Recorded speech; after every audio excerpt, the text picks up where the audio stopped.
Hello. Hello. चल रही है सर, सुन रहे हैं आप?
चल रहे हैं सर?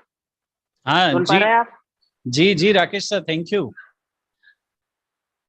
मैंने आपको को होस्ट बना रखा है। आप जी। जो है मुझे गेस्ट के हिसाब से आप मुझे बताते चलना। Doctor Prashant Kotgire and doctor Akhilesh Kumar Pandey sir, ऐसे दो लोगों को हम लोगों को को होस्ट बनाना रहेगा। प्रशांत कोटगिरे सर अपनी पीपीटी शेयर करेंगे, और धर साहब भी बोलेंगे, पसारी सर भी बोलेंगे, नागर साहब भी बोलेंगे। तो अकॉर्डिंगली आप उनको अनम्यूट कीजिएगा। ठीक है, ठीक है। जी।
राकेश सर,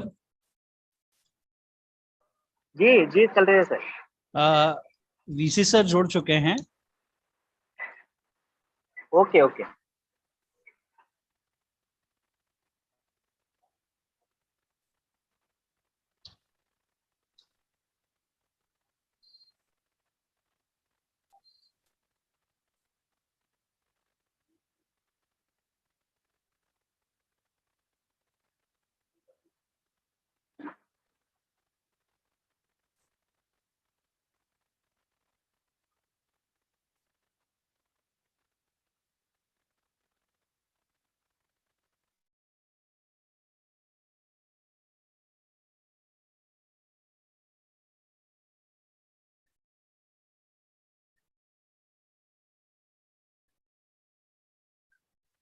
ठीक है सर, मैंने पोस्ट बना दिया है सर। ठीक है सर, थैंक यू।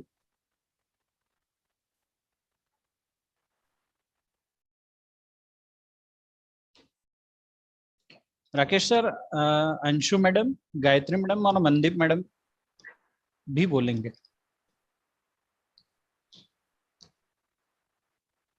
ठीक है, मैं कर दूँ।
मनदीप मैडम और गायत्री मैडम शो नहीं हो रहे हैं, चल रहे वैसे। एक minute.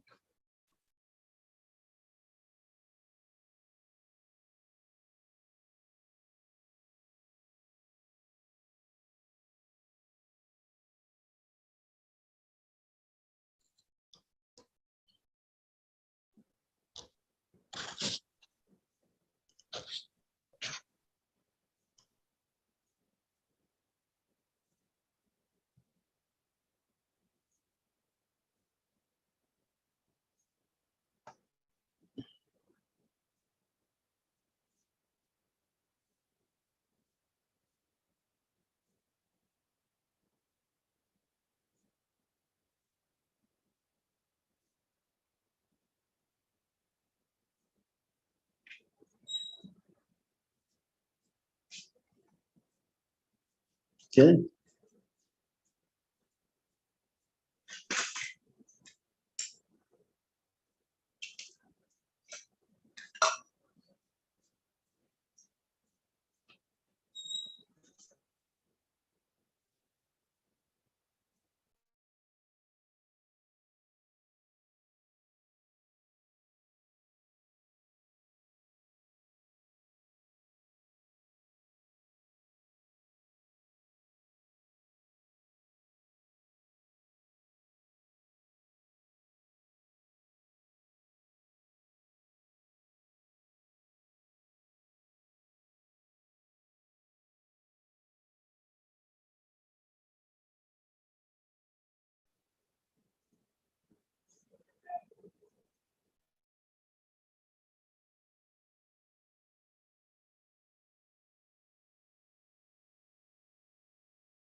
Rakesh sir,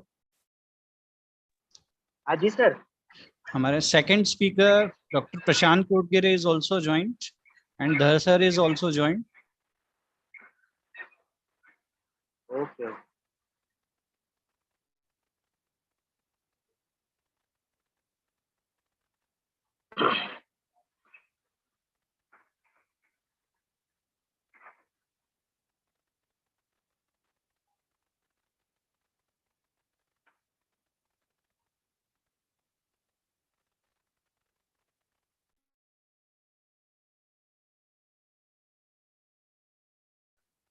Good morning, Dhar sir.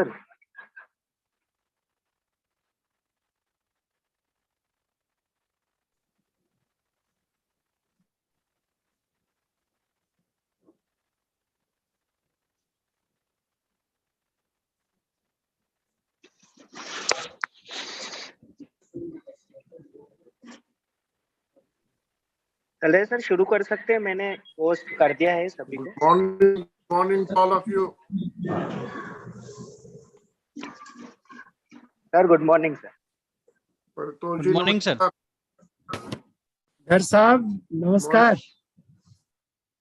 नमस्कार, कैसे हैं? बस सब, आप कैसे हैं? बस इंदौर में भी बिल्कुल तो फर्स्ट क्लास. काफी गर्मी काफी इंदौर में भी होगी. तो इंदौर से बाहर हूँ. अच्छा बाहर हैं? अब मैं यूएसए में हूँ. अरे उनको कहना सर का ना वीडियो आ रहा ना ऑडियो आ रहा क्या है? यहाँ रात के 12:30 बज गए. अरे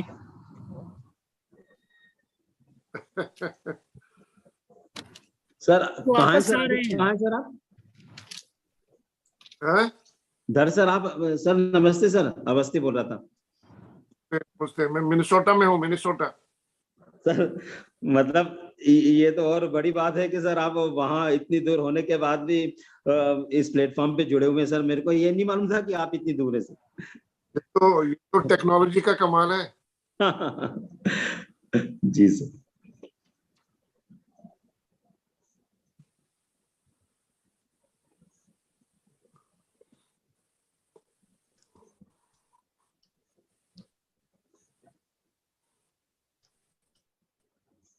अरे तलरेजा सर. Yes sir. अगर आ गए हो तो अपन टाइम हो गया है तो अपन शुरू कर सकते हैं क्या? गेस्ट आ गए हैं, सभी लोग ज्वाइन हो रहे हैं सर. धीरे धीरे होते रहेंगे. स्टार्ट करें सर. यही मैं बोल रहा था है ना, सब लोग का पे टाइम शुरू मतलब करना बहुत वैल्यू. जी जी. Okay sir, thank you so much. Now we are starting. नमस्कार and very good morning to all. I am Dr. Jitin Talreja, organizing secretary of this webinar. On behalf of Shri Vaishnav College of Commerce Indore, take this opportunity to welcome all our guests, eminent speakers and all the participants to this national webinar on the extremely relevant topic of the time, long-term national goals and NEP 2020. Swagatam, Suswagatam. The webinar essentially focused on two themes in which the expert will make their presentation. The first theme is NEP 2020 towards holistic education, and the second theme will deliberate on opportunities and challenges of NEP 2020. Since National Education Policy 2020 is a milestone document in the context of nation building, so continuing with the program, I like to introduce the themes and the topic of the webinar with the key features of NEP 2020. The National Education Policy 2020 has been launched by the government on 29th July 2020. NEP focuses on 5 pillars: affordability, accessibility, quality, equity, and accountability to ensure continual learning. The NEP aims to make it easier to set up new quality of higher educational institute, which will be at par with the global standards. NEP 2020 emphasizes on multidisciplinary learning, and no separation are made between vocational and academic streams. NEP 2020 aims to increase the GER ratio in higher education. So, and to give us insights into extremely promising program, we have with us today Professor Dr. Akhilesh Kumar Pandey, Honorable Vice Chancellor, Vikram University, Ujjain, and Dr. Prashant Kodgire, Associate Professor, IIT Indore. Now, I would like to invite our respected principal, Dr. Paritosh Awasthi sir, to kindly give the welcome address. धन्यवाद sir. Shri वैष्णव commerce college द्वारा आयोजित इस online webinar में मैं आज के हमारे expert doctor Akhilesh Kumar ji Pandey sir, कुलपति विक्रम यूनिवर्सिटी, और doctor Prashant ji Kodgire sir, associate professor IIT Indore, हमारे अपनी वैष्णव यूनिवर्सिटी के चांसलर साहब डॉक्टर उपेंद्र धर सर, और अन्य समस्त जुड़े हुए इसमें प्रतिभागी लोग, आप सभी का मैं कॉलेज की ओर से बहुत बहुत स्वागत करता हूं, अभिनंदन करता हूं। इस वर्ष MP गवर्नमेंट ने जो नई एजुकेशन पॉलिसी लागू की है, वास्तव में देखा जाए तो हम इसके ऊपरी भाग में ही हम क्या कर रहे हैं, मतलब स्विमिंग कर रहे हैं, तैर रहे हैं। गहराई में क्या है, इसके आगे फ्यूचर क्या है, इसके चैलेंज क्या हैं, ये सब एक तरीके से सुनकर थोड़ा सा मन में संशय भी होता है और थोड़ा सा डर इसलिए भी लगता है कि कहीं ये आधी अधूरी स्थिति में ये पॉलिसी न हो जाए। वैसे मैं ये जानता हूं कि इसमें बहुत लोगों ने अपना नॉलेज के साथ इस पॉलिसी को बनाया है, लेकिन छोटे स्तर पर और स्टूडेंट के स्तर पर इसमें क्या क्या चुनौतियां हैं और इनको कैसे हम पूरा कर पाएंगे, ये इस बात के लिए ये आज का वेबिनार सार्थक होगा। मैं इस वैष्णव कॉमर्स कॉलेज का जो अपने आप में एक ऐतिहासिक गौरवशाली इतिहास है, कॉलेज वैष्णव ट्रस्ट द्वारा संचालित है और 55 साल हो गए इस कॉलेज में, और अपने इस गौरवशाली इतिहास में कॉलेज ने अपने आप में काफ़ी कुछ समाज को दिया है, और यही उम्मीद करते हैं कि आगे भी हम इसी प्रकार से अपने आप को एक्टिव पार्टिसिपेंट के रूप में रखेंगे। मैं यहाँ पर विशेष रूप से कहना चाहता हूँ कि हमारे वैष्णव ट्रस्ट के कुलाधिपति, वैष्णव ट्रस्ट के बोर्ड के अध्यक्ष और वैष्णव विद्यापीठ विश्वविद्यालय के कुलाधिपति श्री पुरुषोत्तम जात पसारी जी भी हमारे इस वेबिनार में जुड़ने वाले थे, बट उनके यहाँ पर कुछ शोक की घटना होने के कारण वो हमसे नहीं जुड़ पाए, तो मैं उसके लिए भी एक तरीके से शुरुआत में इस वेबिनार में चाहूँगा कि हम सब उनके ज्येष्ठ भ्राता जो मुंबई में स्थित रहते थे, उनके निधन हुआ है, तो हम इस वेबिनार में उन परम पिता परमात्मा से ये भी श्रद्धांजलि के रूप में भी हम उनको देना चाहेंगे। और मैं इस बात को बहुत हर्षित हूँ कि इस वेबिनार में हमारे बीच में जो एक्सपर्ट जुड़े हैं वो अपने आप में बहुत ही इस्टेब्लिश हैं, और ये हमारा सौभाग्य है कि आज हम उनको सुन पाएंगे। विशेष रूप से जैसे अभी हमको मालूम पड़ा कि धर साहब इतनी दूर हैं हमसे, लेकिन वैसे तो वो हमेशा हमारे पास रहते हैं, और हम कोई भी हमारा वेबिनार उनके बिना हम सोचते हैं कि वो पूरा नहीं हो पाएगा। तो मैं सभी से आप लोगों का मैं बहुत बहुत वेलकम करता हूं, और ज्यादा समय न लेते हुए आगे इस वेबिनार को बढ़ाने के लिए तलेजा साहब से आग्रह करता हूं। Thank you very much. Thank you sir for your welcome speech. Now I would like to request Professor Dr. Upinder Dhar sir, Honorable Vice Chancellor Shri Vaishno Vidyapit Vishwavidyalay, Indore, to kindly give the opening remark of this webinar. Dhar sir, please. Thank you very much. Professor Akhilesh Kumar ji Pandey, Professor Prashant ji, Dr. Paritosh Awasthi, all colleagues, friends, guests, and participants of this very important webinar. At the outset, I would like to welcome the invited speakers on this special occasion. As the theme of this webinar goes, that long-term goals, what are the long-term goals? So far as this education is concerned, with reference to national education policy, long-term goal is to become again the Vishwa Guru. दोबारा विश्व गुरु बनना हमारा ultimate aim है। जो कभी किसी जमाने में हमारा देश विश्व गुरु हुआ करता था, लेकिन हम दोबारा बन सकते हैं अगर हम इस नेशनल एजुकेशन पॉलिसी को सही तरीके से समझें और उसको इम्प्लीमेंट करें। ये नेशनल एजुकेशन पॉलिसी 34 इयर्स के बाद आई है, बिकॉज पिछली एजुकेशन पॉलिसी 1986 में आई।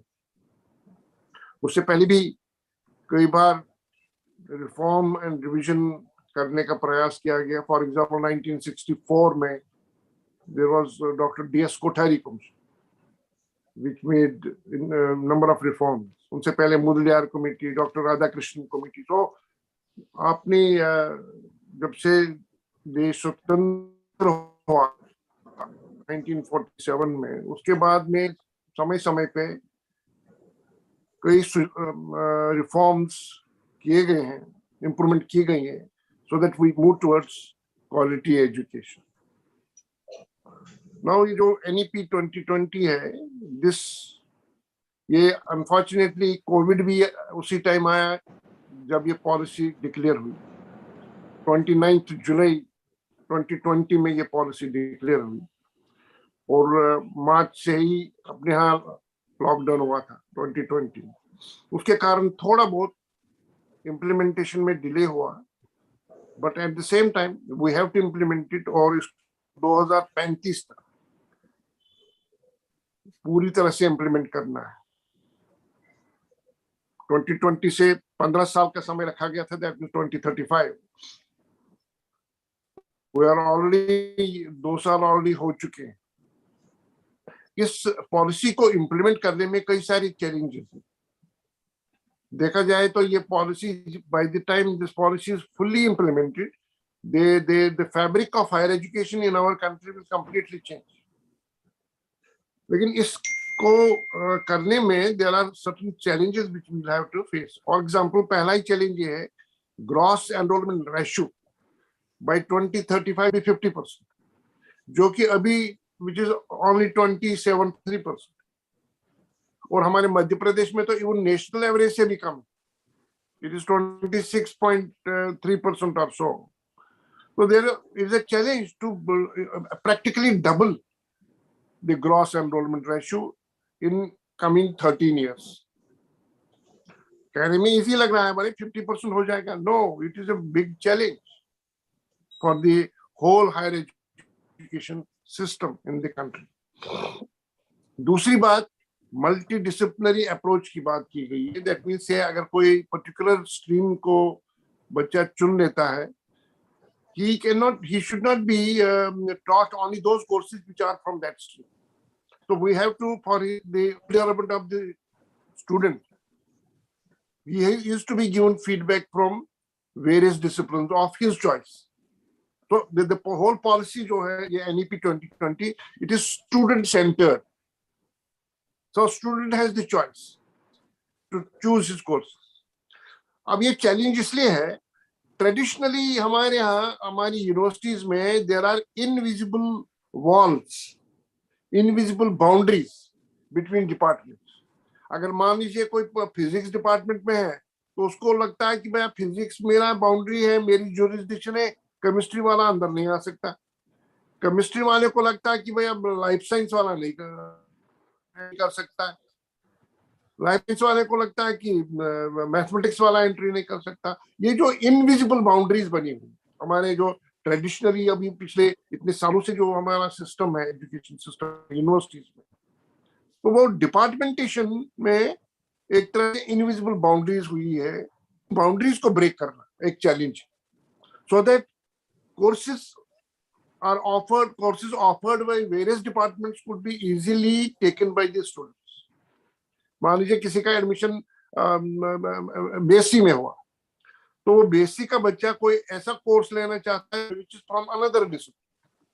So another discipline or other department has to facilitate instead of creating the barriers. तो वो barriers ना हो और वो मल्टीडिसिप्लिनरी एजुकेशन, मल्टीडिसिप्लिनरी अप्रोच हम सक्सेसफुली इम्प्लीमेंट कर सके. This is a challenge. Thirdly, multiple entry, multiple exit. That means student can leave any time, student can come back anytime. So for that, to maintain the system and maintain the number of students in the institution, that becomes again a challenge. We are able to enhance the quality of education to a greater level. Why should a student leave? Why should a student exit if the quality of education offered by an institution is good? Except barring those a student is exiting because of his own personal reasons. So a student should not leave because quality of education is not good. So if we have to, there is no alternative. We have to enhance the quality of education so that quality के कारण student exit ना करें. Same way, academic bank of credit maintain होगा, and it will be nationally maintained. So that's also a challenge.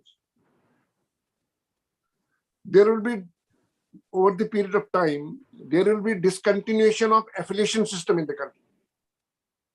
जो कि affiliation system हमारे यहाँ काफी समय से चला आ रहा है, उससे यूनिवर्सिटीज का जो काफी बर्डन है वो कम जरूर होगा, लेकिन रेवेन्यू, पर्टिकुलरली पब्लिक यूनिवर्सिटीज में रेवेन्यू इफेक्ट होगा. So public universities have to, it is a challenge for them to generate resources, to generate the funds through other resources. Then we'll be having, as we know, all academic institutions, all institutions will be divided or classified into three categories: research intensive universities, teaching universities, and autonomous degree granting colleges. So a system in itself.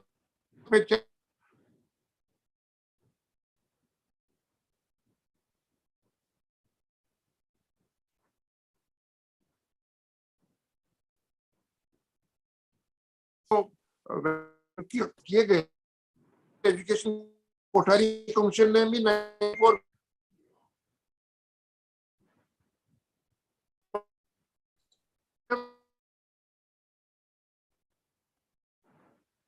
Teaching है.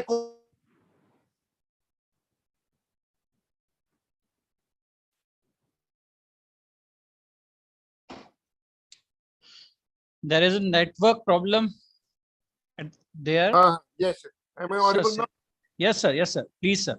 All right. The holistic education, my main role है value education, so that there is total overall holistic means overall development of the student.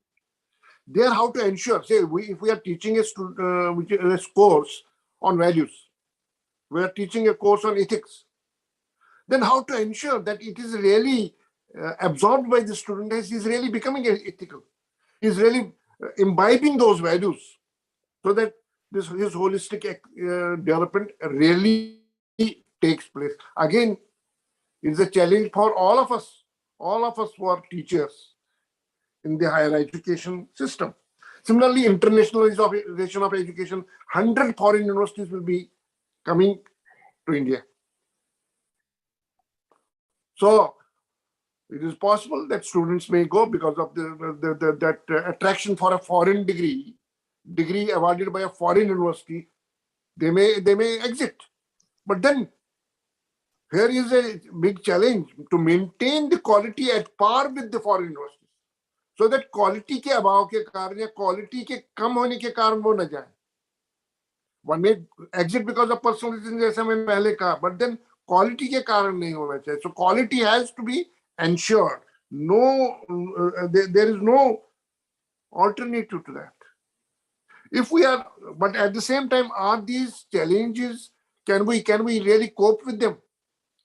Yes, we can. It is very much possible. अगर हम सभी लोग across India or across country मिलके मन बनाए कि ये करना ही है, we can do it. And for that, before we see implementation of the complete national education policy, it is necessary to understand it in depth. Although just 63 pages का ये पूरी policy है, लेकिन unfortunately कई लोगों ने even जो education में है पढ़ी नहीं, इधर उधर से सुनते हैं, बस वो मान के चल रहे हैं और फिर इधर उधर बात कर रहे हैं. I would suggest that all teachers, 62 pages, 63 pages तो कुछ नहीं है. All teachers need to read it. और it is available. UGC की साइट पे है, Ministry of Education की साइट पे है. One can read it very well. उसके अलावा experts का review लेना, experts के deliberation will definitely help everyone to understand. So I'm happy that today we are having experts like Dr. Akhilesh Kumar Pandey and Dr. Prashant ji with us, who will be enlightening us more about this education policy. So with these words, I'm sure that we will be richer in our understanding about NEP 2020 by the time this webinar is over. So with these words, I once again welcome the guests to the webinar. Thank you very much. Thank you so much, Dhar sir, for your kind words and for the opening remark. We have with us Dr. Abhay Gupta from LNCT, Dr. Anas Iqbal sir from Vishisht College, Dr. Renu Mehta madam from Khalsa, and Dr. Abhay sir from LNCT College, and Dr. Palod sir from Sanskar College. I welcome you all dignitaries. Now, without delay, I would like to invite Professor Vibhor Aaron sir, HOD Computer Department, coordinator for this webinar, for the introduction of our first keynote speaker for the session. Vibhor sir, please. Thank you, sir. A warm good morning to all the dignitaries present for this webinar. I feel privileged to introduce today's guest of honor, Honorable Vice Chancellor of Vikram University, Dr. Akhilesh Kumar Pandey, sir. An academician by qualification, Dr. Pandey is having PhD and Doctorate in Science degree in Botany from Jabalpur University. He is a successful academic administrator, presently serving as Vice Chancellor at Vikram University, Ujjain from the year 2020. Prior to this, he was Vice Chancellor at Maharshi Padmi Sanskrit and Vedic Vishwavidyalaya, Ujjain. He was the founder chairman at Madhya Pradesh Private University Regulatory Commission and served his chair for 10 years.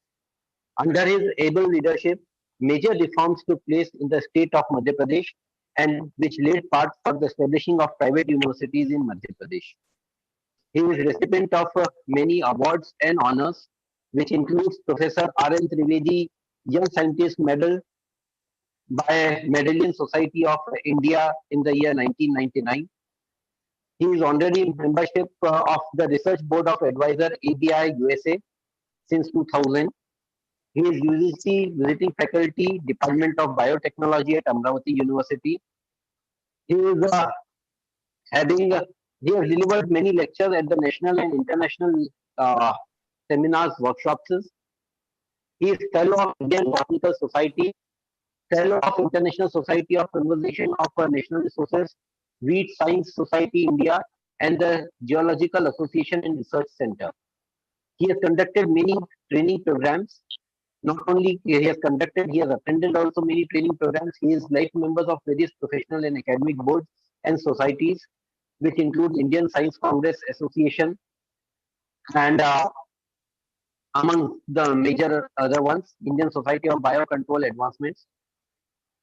Along with that thing, he is chief editor for the Science India Vigyan Bharati publication Bhopal, member of advisory committee of many associations and conferences and various organizations. He has conducted various seminars, workshops under his able leadership. One of the rare achievement that Dr. Akhilesh Pandey is having is that he has guided equal number of PhDs as that of his age. That is 61 PhD candidates he has guided in the age of presently is having age of 61, and 61 candidates he has already supervised. He is having a list of publications that is around 250 chapters and book reviews that counts to around 40, and he has edited books that number to be 4. Having deep concern for the Mother Earth, he is deeply involved in the research for sustainable development, especially in the field of agriculture, biotechnology. He has developed various research papers for the betterment of the farmers and for the crop. So on behalf of Shri Vaishnav College of Commerce, I welcome him. Welcome, sir. Thank you. Thank you, Vibhor sir. May I now please invite to Honorable Vice Chancellor, Vikram University, Professor Dr. Akhilesh Kumar Pandey sir, to kindly deliver the keynote address. Before that, it is request to all our participants to type any question or query they may have to chat box. We will try our best to respond to your query after each session. Dr. Pandey sir, please. आप सभी लोगों को नमस्कार। विशेष रूप से मैं इस seminar में हमारे जो ट्रस्ट वैष्णव ट्रस्ट हैं, प्रसारी जी जो कि कुलाधिपति हैं, chancellor of one of the very leading university Vaishnav Vidyapeeth, आज उनके जो कुछ प्रॉब्लम हो गया है, मैं अपनी तरफ से विक्रम विश्वविद्यालय की तरफ से मैं विनम्र श्रद्धांजलि अर्पित करता हूं और मैं उम्मीद करता हूं कि आप ये हमारा कंडोलेंस जो है उन तक पहुंचाएंगे। आज मुझे बहुत अच्छा लगा, हमारे बीच में हमारे अपने ही एक वरिष्ठ प्रोफेसर जो आज ऑनरेबल कुलपति हैं वैष्णव विद्यापीठ के, जिनका काफी मार्गदर्शन हमको, जब मैं निजी विश्वविद्यालय विनियामक आयोग का अध्यक्ष था उस समय उनसे मिलता रहता था। मुझे आज ये जानकर बहुत खुशी हुई कि अभी वो विदेश में है, लेकिन आप ये देखिए, ये भारतीय जो एक तरीके से भारतीयों का कमिटमेंट है कि आपने 12:30 बजे 1 बजे रात में भी आपने इस सेमिनार में और विद्यार्थियों को जुड़ने का जो उनका जज्बा है, ये डेफिनेटली यही है value education. It is ethical, यही है एथिक्स जो भारत का कल्चर है, संस्कृति है, और यही जो है हमारी गुरुकुल की जो पद्धति थी, गुरुकुल का एजुकेशन था, जो हमारा एंशिएंट एजुकेशन था। एक्चुअली ऐसे ही लोग तैयार करते थे, ऐसे ही लोग जो है हमारे समाज को लीड करते थे। इसीलिए हमारा जो गुरुकुल पद्धति थी एजुकेशन की, वो एक होलिस्टिक अप्रोच थी, जहां विद्यार्थी जो है आत्मनिर्भर बनता था। और धीरे से जब हमारी जो ब्रिटिशर्स, खासतौर से मुगल, जो हमारे कंट्री पे मुगलों का जो आक्रमण हुआ और जो आक्रमण ब्रिटिशर्स का हुआ, उसमें दोनों में बहुत फर्क है। मुगल जो आए वो हमारे आक्रमण करके हमारी संपत्ति को लूट के ले गए, बट जो ब्रिटिशर्स आए उन्होंने एक तरीके से हमारी जो बौद्धिक संपदा है उसको नुकसान किया। उन्होंने हमारी संपत्ति को नुकसान किया और उसके बाद उन्होंने हमारी जो इंटेलेक्चुअल, हमारी जो प्रॉपर्टी थे उसको उन्होंने नुकसान किया, और अल्टीमेटली ऑफिस ओरिएंटेड एजुकेशन को उन्होंने शुरुआत की। लॉर्ड मैकाले की जो एजुकेशन पद्धति थी वो एक तरीके से हमको नौकर बना के रख दिया, नौकर पैदा, मतलब हमारे जो एजुकेशनल इंस्टीट्यूट रहे वो सिर्फ एक तरीके से नौकर पैदा। तो इस तरीके से डॉक्टर धर साहब ने, जो मैंने देखा कि मध्य प्रदेश में एक हमारा जो वैष्णव विद्यापीठ रहा, वो बहुत ही एक leading university with in a few years.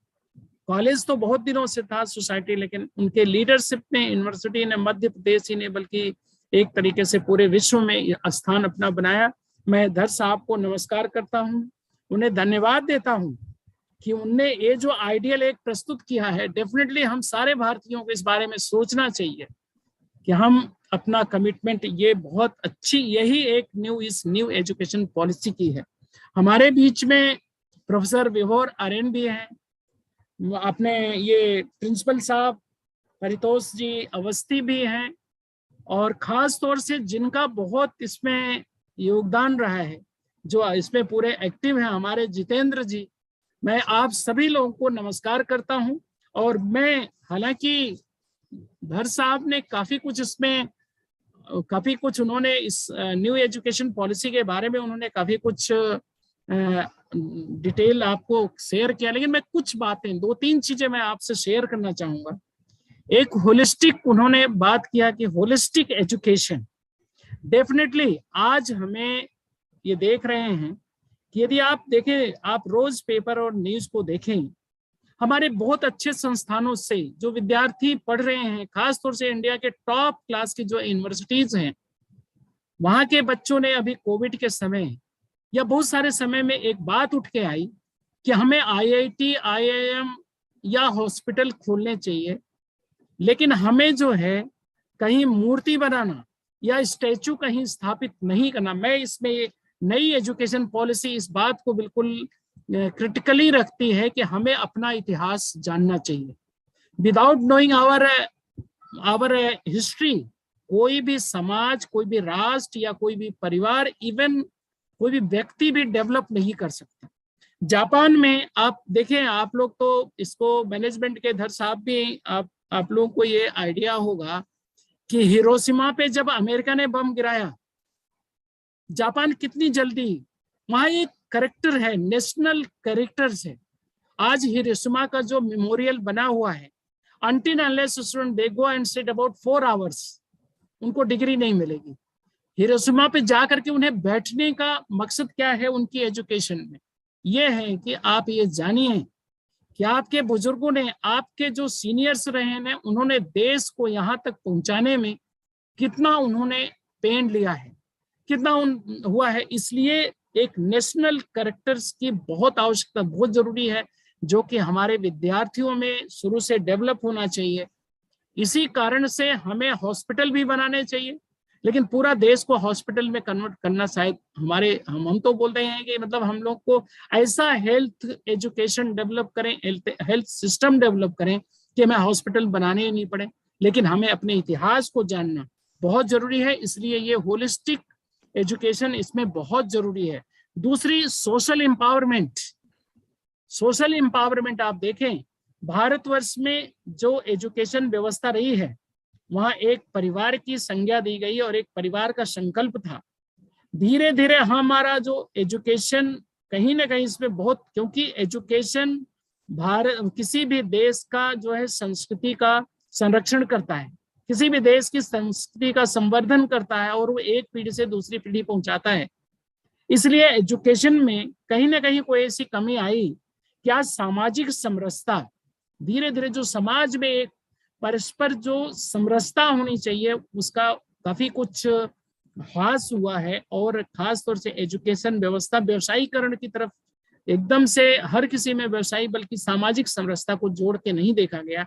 इसलिए धीरे धीरे हमारा जो है जो प्रॉब्लम आया है कि समाज में बहुत तरीके की जो विकृतियां आई हैं। इसलिए कहीं ना कहीं हमारी जो नई शिक्षा नीति है वो कई सब्जेक्ट को, मल्टी डिसिप्लिनरी सब्जेक्ट को, जैसे कोई भी बच्चा मान लो इंजीनियर है, मान लो वह डॉक्टर है, तो अनटिल अनलेस उसको समाज से जुड़ी हुई उसकी सारी चीजें, उसको सामाजिक जो दायित्वों के बारे में नहीं पढ़ाया जाएगा, सामाजिक दायित्वों के बारे में तैयारी नहीं की जाएगी, तो शायद वो एक अच्छा भारतीय या राष्ट्र के प्रति समर्पित व्यक्ति नहीं हो पाएगा। इसलिए जो इस तरीके से मल्टी डिसिप्लिनरी, कोई भी डॉक्टर भी जो है म्यूजिक पढ़ सकता है, डॉक्टर भी जो है दूसरे सब्जेक्ट्स को पढ़ सकता है, सोशल बिहेवियर को पढ़ सकता है।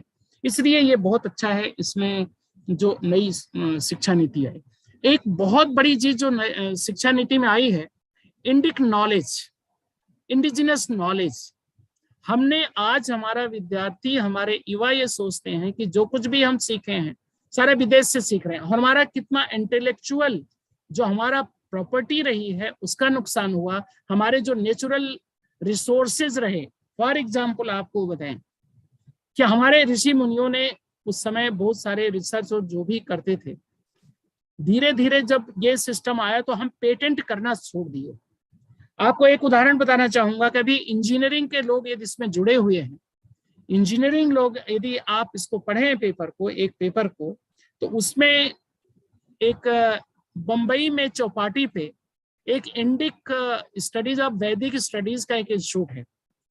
1895 में वहां पे ताड़पुरकर एक वैज्ञानिक थे, वैदिक वैज्ञानिक, उन्होंने सोलर एनर्जी से एरोप्लेन को वहां पे डेमोन्स्ट्रेट किया, उड़ाया।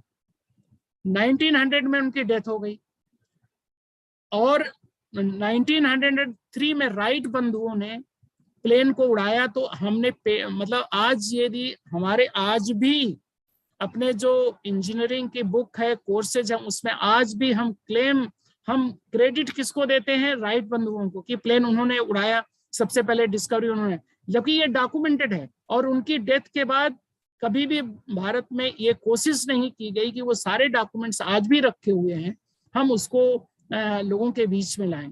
कई ऐसे उदाहरण हैं, बहुत सारे हैं। साइंस एंड टेक्नोलॉजी में भारतीय, केवल साइंस एंड टेक्नोलॉजी, आप मैनेजमेंट में आप देख लें, most of the very important principle of management Gita से निकल के आए। इकोनॉमिक्स की आप देखिए, आज भी आचार्य चाणक्य की कौटिल्य शास्त्र पूरे विश्व में जो है रिकॉग्नाइज की गई, लेकिन भारतवर्ष में उस स्टेटस में नहीं आ पाया जिस स्टेटस में शायद मुझे ऐसा लगता है कि आना चाहिए था। दूसरा, अभी आप देखिए योग हमारे कंट्री का एक हमारा अपनी प्रॉपर्टी थी, अपना इंटेलेक्चुअल प्रॉपर्टी थी, लेकिन उसको हमने एक्सेप्ट नहीं किया। जब योग कन्वर्टेड इनटू योगा तो पूरे विश्व ने उसको एक्सेप्ट किया। ये भी हमारी अपनी एजुकेशन, नई एजुकेशन पॉलिसी में बहुत इंपॉर्टेंट है। एक और चीज मैं कहना चाहूंगा, नेचुरल अफेक्शन। हम अपने युवाओं को प्रकृति के बारे में क्या तैयारी कर रहे हैं? भारतवर्ष ऐसा देश रहा है जहां कि हमारी एक बहुत ही नेचर के प्रति बहुत ही अफेक्शनेट हमारी अपना दर्शन था, philosophy of natural sustainable natural management. हमने क्या किया? आप ये देखें, जब नेचर एंड कल्चर दोनों में एक बैलेंस है, there is a balance between nature and this culture, तो क्या हुआ? When balance exist, definitely any nation, any society will develop like anything. What happened with the COVID-19? Why COVID-19 created lot of problem not only in India but entire world? Why? Because we have disturbed the wildlife. When wildlife disturbed, how wildlife disturbed? Because there is a existence between the nature and ecosystem. We disturbed the ecosystem, and entire wildlife birds, they came to our inhabiting areas. When they came to our inhabiting areas, they spread this COVID virus. And I tell you, about 17 lakhs of the viruses, such type COVID like this potential viruses, they exist in the glaciers. Now glaciers are just, this, what happened with the glaciers? Every day we are losing about substantial loss take place in natural life, natural ecosystem, and even glaciers. Then what happened in the future? When one virus can make a disaster in the entire world, then what happened about if 17 lakhs of the viruses, they spread in the entire world, then what happened? This is very important for the new education. We have to think about the natural, sustainable, natural management of ecosystem. In natural ecosystem, water conservation. Now India, not only in India, but entire world is going to face the problem of water. Water conservation is now one of the major challenges, not only in India, but entire world is facing. And I think sometimes you heard about this next, this world war if happened, when this is on this major, this requisite for the water. And Ukraine and other things, and most of the these countries, they are facing the lot of, even in India, a number of states, they are facing the problem of the water. So we have to very think which the mandate of the new education policy, that is we have to give emphasis on this natural conservation, and two initiatives started by the UGC. EIU recently started one concept, green graduates. You have to promote and motivate the students for sustainable management of this nature. You have to promote them to plant, especially for the maintenance and planting of the plant. So that simply, if you just this concept, green graduate, now you just see they are asking about to print the green graduate on the certificates and degree of the students. And objective is to have develop the motivation. You have to motivate the students to affectionate, become the plants. They plant something, and then they involve in the maintenance of the growth of the plants. One more thing I would like to share, innovation and invention. Innovation and invention, avishkar and anusandhan. Both the concepts are very important for sustainable development of a nation. Now, ranking of a nation in near future will depend on the outcome of the invention as well as innovation. We have to be very careful about the courses. Now we are giving much more emphasis on the these applied courses. But what happened with the pure and basic subjects? Now even students, most of the organization, they are preferring the applied courses. But what happened if basic sciences, basic courses, basic social sciences, they differ? We have to design the courses and other, that is the mandate of the new education policy. We have to decide, we have to create a balance between the pure and applied subjects. Until unless a very strong base of pure science, pure social subjects and others, we cannot go for a long term on the applied subjects. India is well known for the generation of basic principles. So we have to be very careful. That is the mandate of also for the new education policy. And now one more thing I would like to share, which is very emphatically described in the new education policy, that is circular economy. Circular economy means especially for agriculture. Our Prime Minister is interested to doubling the income of the farmers. But how? Our educational institute, our research institute, our youngsters, they have to develop some theme for the circular economy. For example, I tell you one example for that, like drone technology is at present normally used for photography of some, just like a coverage of any function and others. But now in many countries, drone technology is playing very important role in agriculture, especially for just like application of pesticides and other things, even monitoring of the agricultural field also. So we have to very careful such type of this technology, which is must reach to the unreached peoples, unprivileged peoples. That is very important in this. And another is in circular economy. I have read one article. There are, I just give you one example only. In agriculture, a huge amount of extra or waste material, raw material generated. But our farmers, in the state of lacking of the knowledge, they simply burn the straw. Burning of the poral, something different names given in different areas. But that is very important raw material for industries. For example, mushroom cultivation. I tell you only one example. At present, mushroom cultivation means only to picking up the fruiting bodies. That is not. Now a number of students, they are entrepreneurs, they are coming up to develop shoes, furniture, or even cloths, newspapers from the mushroom by applying the agricultural waste. Because agricultural waste are raw material, which easily plenty of raw material available without simply at the very minimal cost.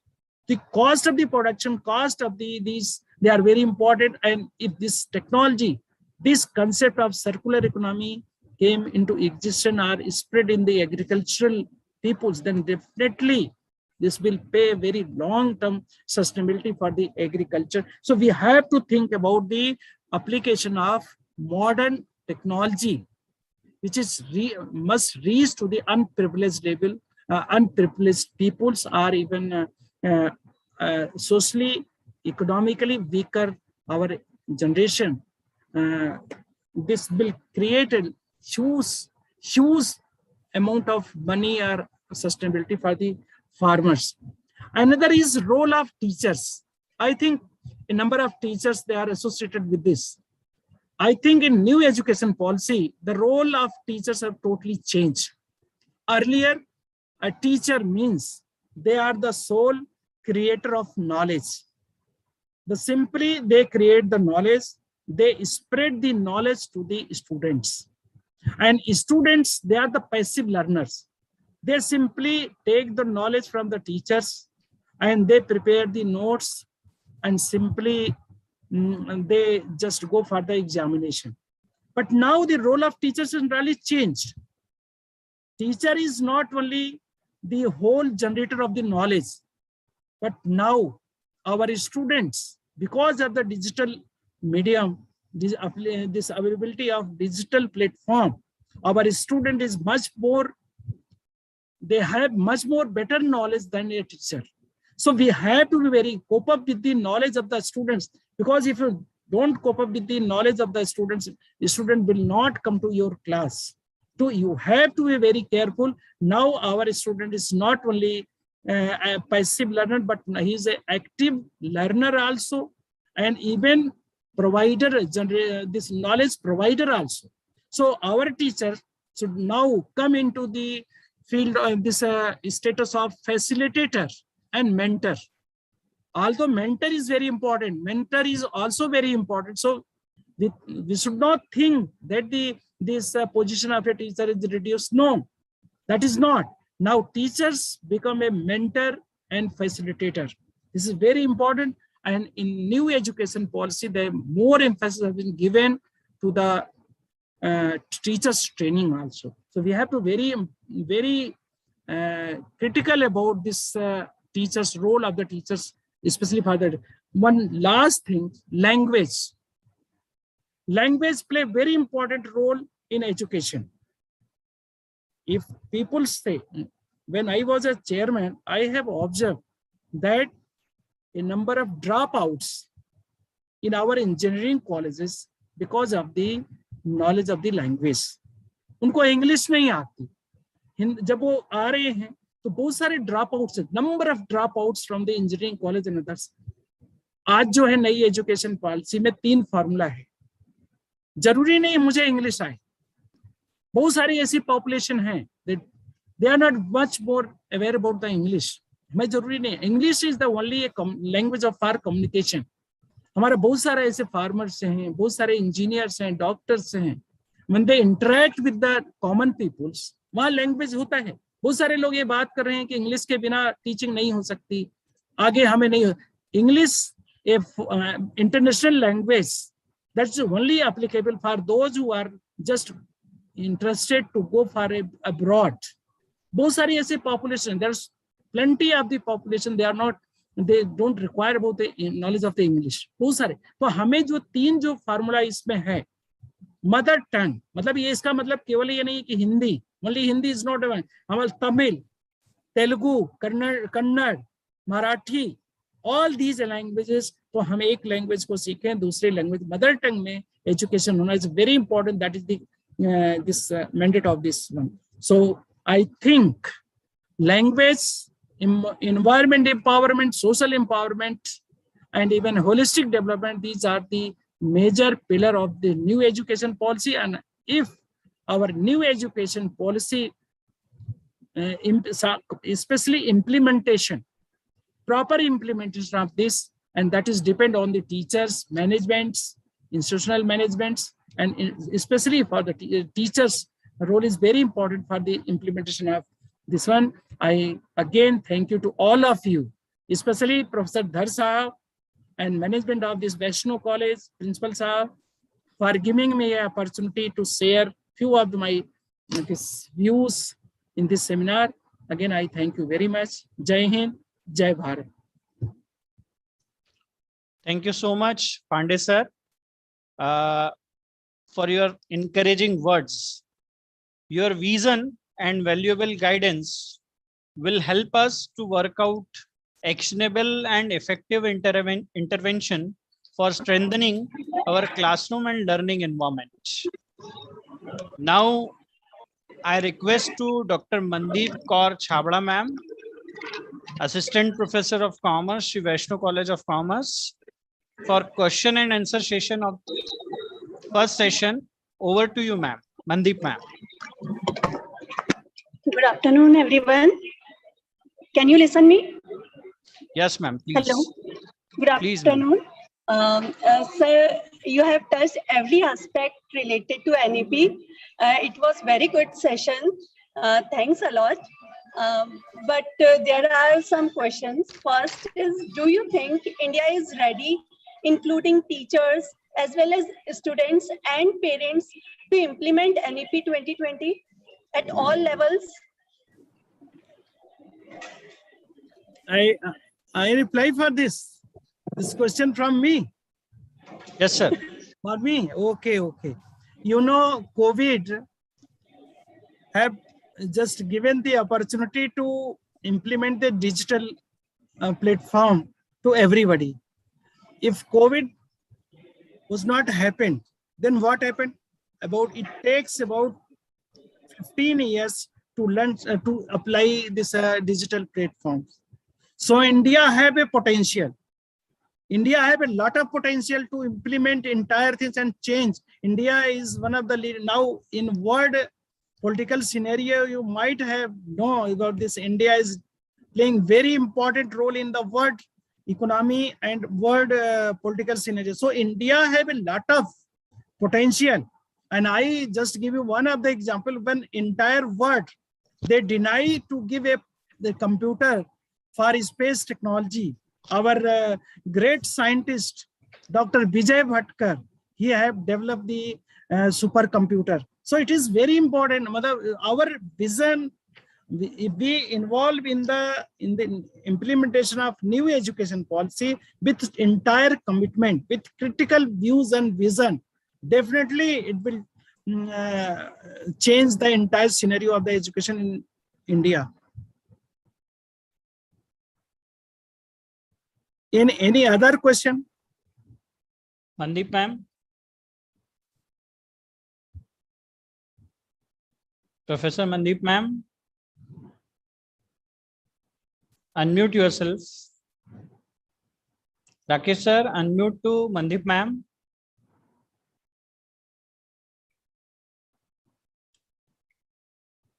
Rakesh sir. Yes sir, yes कर रहा हूँ sir.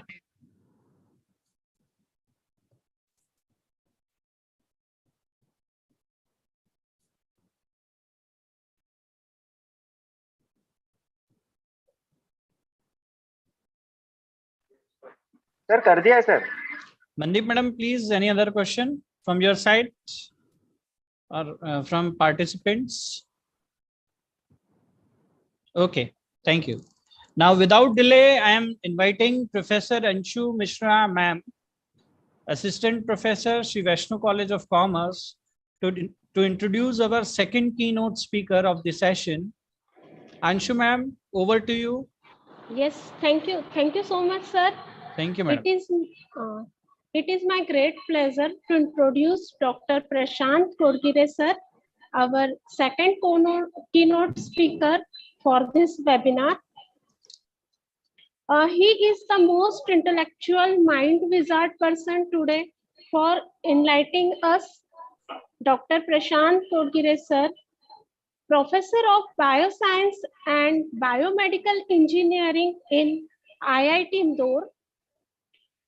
He obtained his BSc degree in 1997 and MSc in 1999 from Dr. Baba Saheb Ambedkar, Marathwada University, Aurangabad. Subsequently to Masters in Microbiology, he joined Wockhardt Research Center, Aurangabad, and worked on the process development of recombinant therapeutics. He completed his PhD in 2007 in biotechnology from the Indian Institute of Technology, Bombay. He received his postdoctoral training at the Department of Molecular Genetics and Cell Biology at University of Chicago.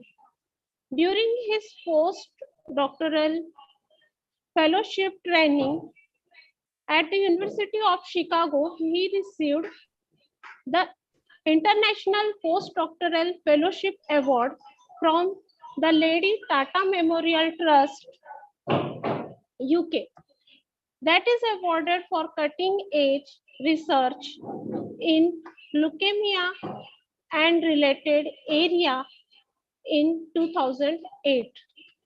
Subsequently, in 2009, he received another very prestigious awaiting institute postdoctoral fellowship from the Cancer Research Institute, USA, which is awarded to only 16 fellows in United States every year for the work in immunology and cancer immunology. Dr. Prashant sir returned to India in 2012 as Ramanujan Fellow and joined IIT Indore. He served as the head of Department of Bioscience and Biomedical Engineering, IIT, during 2013 to 2016. Thank you so much, sir, and welcome, sir. Now, I would like to hand over my charge to Dr. Talreja, sir. Thank you so much, Anshu madam, for introducing our second keynote speaker, Dr. Prashant Kodgire sir. Now I request to Dr. Prashant Kodgire sir, Associate Professor, IIT Indore, to kindly deliver the keynote address. I again request to all participants, if they have any question, just type to chat box. We will try our best to respond to your query. Prashant sir, please welcome Prashant sir. Namaste. Thank you very much, Jitenji, for this opportunity and kind invitation. I hope I am audible. Yes, sir. Okay. So, Honorable Vice Chancellor Akhilesh Kumar Pandey, Honorable Vice Chancellor of Vaishnav Vidyapith, Professor Dhar, Professor Avasthi, Professor Talreja, Mukeshji, all my dear friends and participants. A very warm welcome. Good morning. I'm sure this is not the first time you are listening to talk related to NEP, but this is one such very important, very pertinent topic where we need to deliberate constantly and then come up with something really, really great that can be implemented, that can be practical. Before I continue further, let me share my screen. I hope it is visible to you. Yes, sir.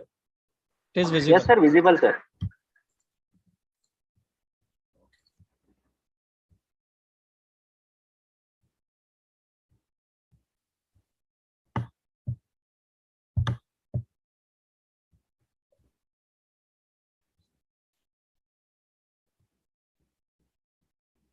Now, I was told that I should focus on opportunities and challenges related to NEP 2020.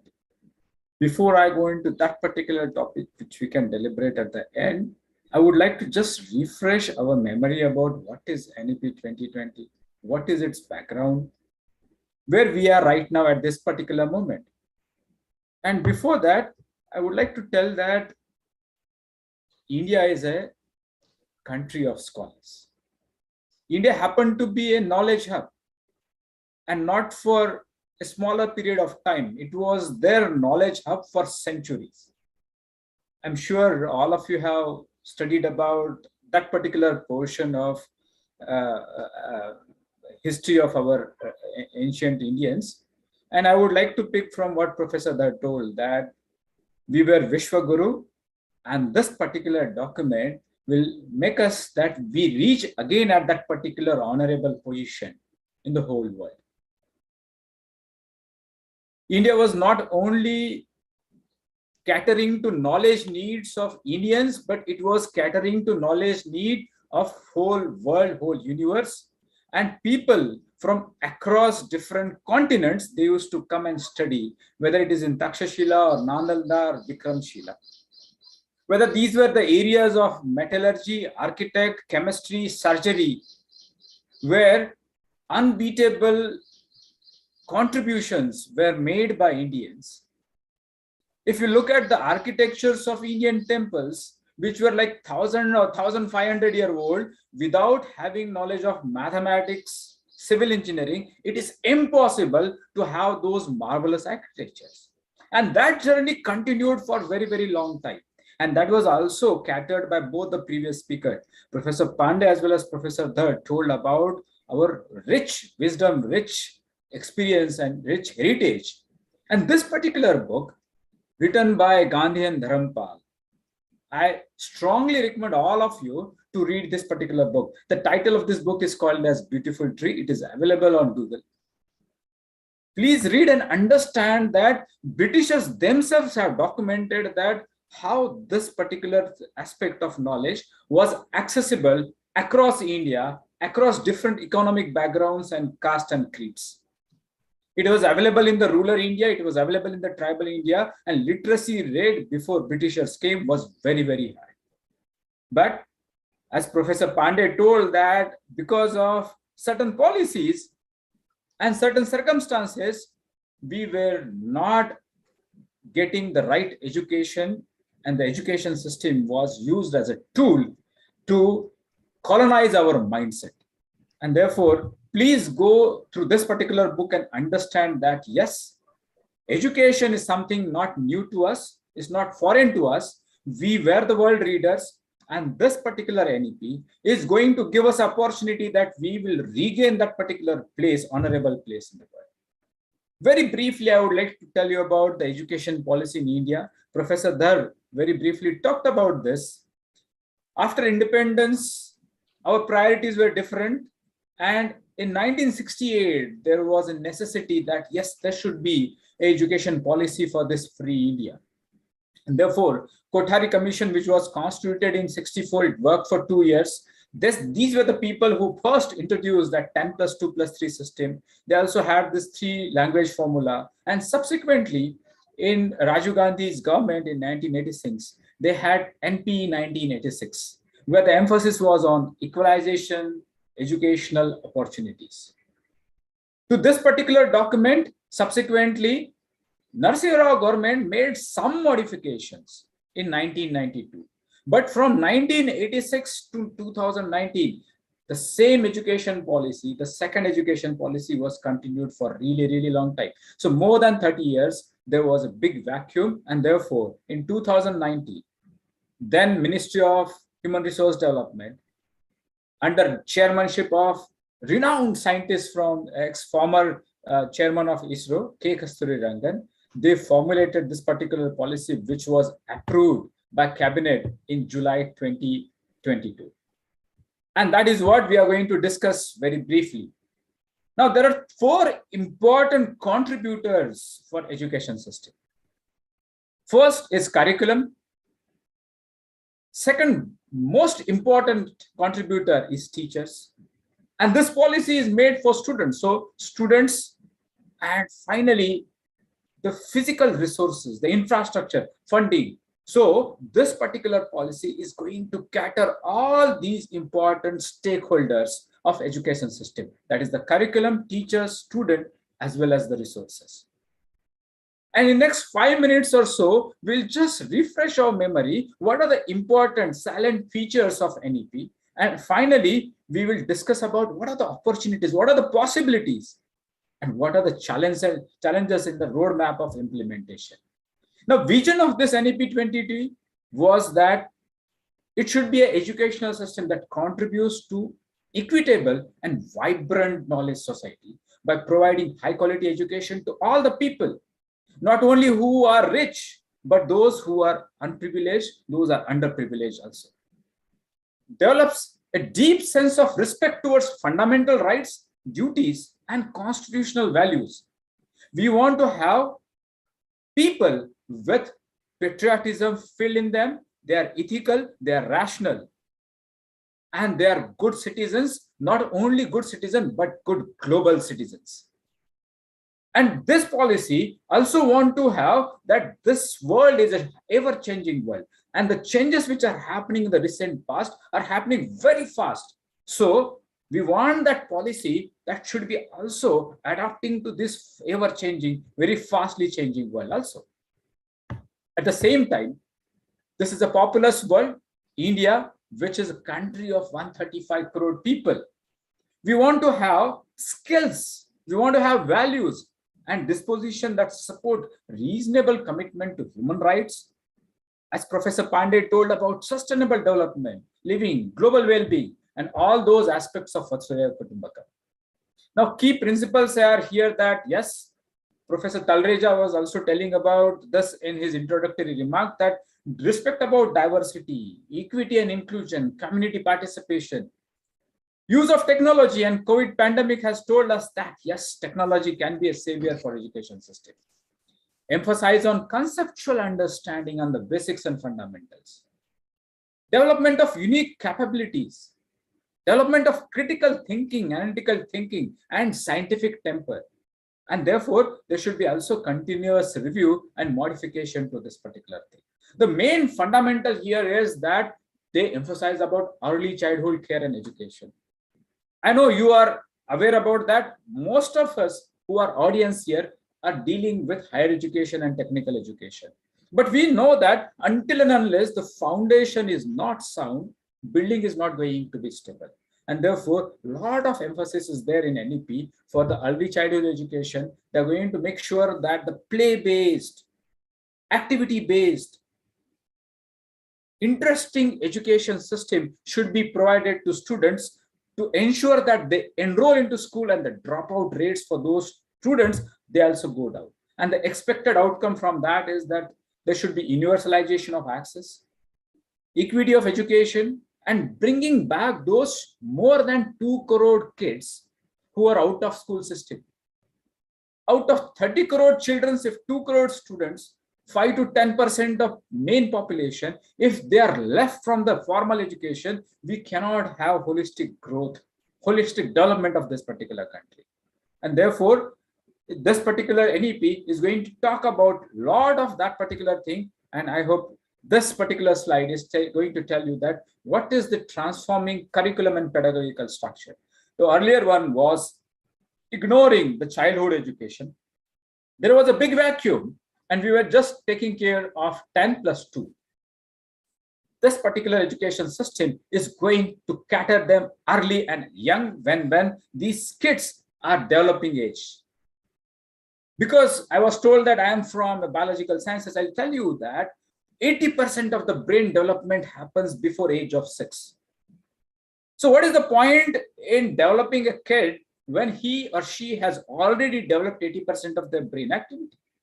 So why not grab them when they are young? And therefore, there is a foundational which is going to happen until age of 6, and subsequently into class 1 and 2, so until class 8, at the age of 8. And then there is a preparatory course and a middle course and secondary course. So it's 3 plus 3 plus 4 structure instead of having our regular 10 plus 2 plus 3 system. This particular framework is multifaceted, where students are going to have research and best practices which will be implemented in their curriculum. There'll be play-based activities where students will find going to school is an interesting thing, and they should be motivated, they should be inspired that yes, I should not bunk my classes and I should go and attend my classes. This early childhood education is going to have a lot of different dimensions. That is development of curiosity, logical thinking and problem solving. And as Professor Dev was telling, Professor Pandey was telling, that the arts and crafts and music, that should be also inculcated into the curriculum. Relationship to nature, sustainability aspects of it. They'll also have color, shapes, alphabets into early age, and those will be used as a tool to develop their brains along with self-identity, ethics, play-based and discovery-based learning, teamwork and collaborations, etiquettes and behavior. So these different aspects which are very, very important, rather than just having few books, 4 subjects of 2 languages, mathematics and science. No, apart from that, what Professor Pandey was telling in the earlier lecture, that the holistic education is what is starting from the early classrooms only. And then we have to have this foundational skill. We have to have book promotion, early learning, and therefore there could be 3-month play-based schools, not the textbook-based schools. That is what this policy is proposing. And there'll be national repository of high quality teaching and learning resources on the Diksha platform. And every school should have physical libraries as well as e-libraries, digital libraries, where students should be using all these interactive tools, audio visuals, so that they can develop complex system, which is not possible on a 2-dimensional textbooks. But if you have 3-dimensional, 4-dimensional experiences, the complex phenomena of science can be explained very easily to our students. Focus is on learning outcomes, competencies and subject integration. Focus is also there on to integration of the subjects, development of the scientific temper. If society is not having scientific temper, we will have all nonsense happening around us. And therefore, that development of scientific temper from the early childhood is what this policy is trying to develop. Promotion of multiple language in the teaching. This was discussed earlier in this particular platform itself, that we have multiple different languages. And this education should be available into all the local languages with the local flavor. I'll emphasize on those two different things in the coming slides as well. The innovative pedagogy is also going to transform the teaching and learning processes. And therefore, those people who are there in this particular platform, teachers, they have a higher stake. They have to work extra to make sure that that transformation is visible to our society. There should be experiential learning. There should be experiment. There should be integration of sports, arts, storytelling. There should be drama integrated to it. There should be equal weightage for curricular as well as co-curricular activities. The sports, the physical education, that should be integrated and that should be credited. And only books, only notebooks are not probably enough. And therefore, some experiential days where no bags are there allowed in the school, which will be part of academic curriculum of those bagless days. And use of an integration of technology, which we have experienced in last 2 years of pandemic. I was telling you that textbook should have local content and local flavor. Why I should study diseases of US and Europe when I am supposed to talk about, let's say, IIT Indore should take care of issues related to local Madhya Pradesh and Malwa region. So why not my curriculum should also have those local issues in my textbook? And therefore, each state should develop their own curriculum with a local flavor, local languages, local examples. And that's where your role as a teacher becomes very, very important. And that high quality material, educational material, should be available on digital platform. The way yesterday's news tells you that IIT Madras Computer Science Department has made a resolution that all their courses will be available on digital platform free of cost. And therefore, there'll be a positive competition happening among the educational institute to create that quality content and update that particular content with the changing world. Equally important is that India's future and India's leadership role is also upcoming in the fields of various different areas. India is a superpower in terms of IT. Computational thinking should be encashed because we want to retain at that particular position. Computational thinking, activities related to coding, why can't that be introduced into middle stages? Mathematical thinking and problem solving, that is one of the strengths of Indian. My introduction, it was told that I was in US, and those people who are there in US, they have tremendous respect for Indian students because we have very strong and sound foundation of mathematics. So why not encash that and introduce those concepts into early education system? And therefore, this artificial intelligence, design thinking, holistic health, organic living, environment, global citizenship, these aspects should be introduced into our curriculum very soon. This is one important aspect, that knowledge of India. This India, which is a Samartha Bharat, a Vaibhavshali Bharat, a Atmanirbhar Bharat, self-reliant India, that can only happen if we are confident and we are proud of our heritage. Are we proud of our heritage? Many of you probably watch documentaries on National Geographic and Discovery. Imagine that there is a documentary on history of astronomy. That documentary starts somewhere with a country into Europe with Galileo, and it will end into MIT, Stanford, Caltech.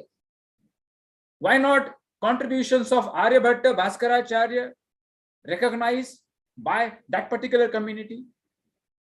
They are not recognizing because you and me don't know about it. We don't feel proud about it.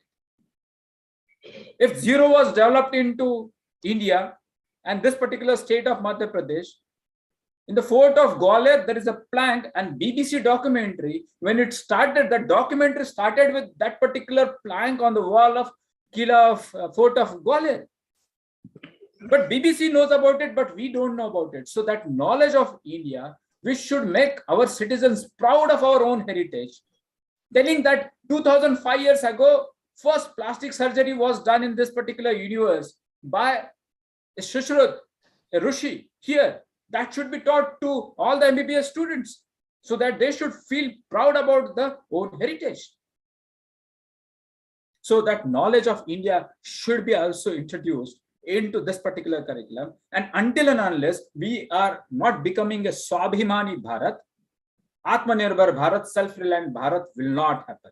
And this particular NEP is offering us opportunity that this knowledge of India, what Professor Pandey was telling, that Indic science, that should be incorporated in our curriculum so that we feel motivated, we feel inspired to work more and achieve those particular things and go beyond it and become world reader. And that's what Professor Dhar was also emphasizing, that we become Vishwaguru.